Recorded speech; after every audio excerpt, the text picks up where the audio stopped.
సీతమ్మతో రాముడంత గంభీరమైన మాట మాట్లాడాడు అంటే ఎంత గొప్పవాళ్ళో అత్తామామలు కోడళ్ల యొక్క అనుబంధం ఆలోచించండి. కోడల్ని అంత ప్రేమగా చూసుకోవాలి. కోడల్ని కూతుర్ని ఇద్దరినీ తీసుకుని మామగారి చీరలు కొనిపెట్టడానికి వెళ్ళాడు అనుకోండి, ఇద్దరూ కూడబలుక్కుని ఒకే రకం చీరలు కొనుక్కుని మామగారండి డబ్బు కట్టేయండి అన్నారు అనుకోండి, అది వాళ్ళ హక్కు అనాలి. అంటే కదా మురిపం. ఇద్దరిది 1000 రూపాయల చీరలే అయినా కూడా 2000 ఇచ్చి ₹1 పైన పెట్టి ఇది మా కోడల చీరకి అని చేయాలి. కోడలకి 1001 రూపాయి చీర, కూతురికి 1000 రూపాయల చీర.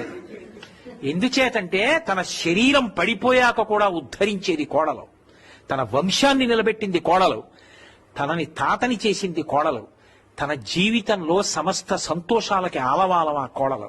అటువంటి కోడల విషయంలో రూపాయి ఎక్కువ పెట్టాలి తప్ప తక్కువ పెట్టకూడదు. కూతురు కన్నా కోడలు గొప్పది. నేను చెప్పట్లేదు ఈ మాట, శాస్త్రాలు చెప్తాను.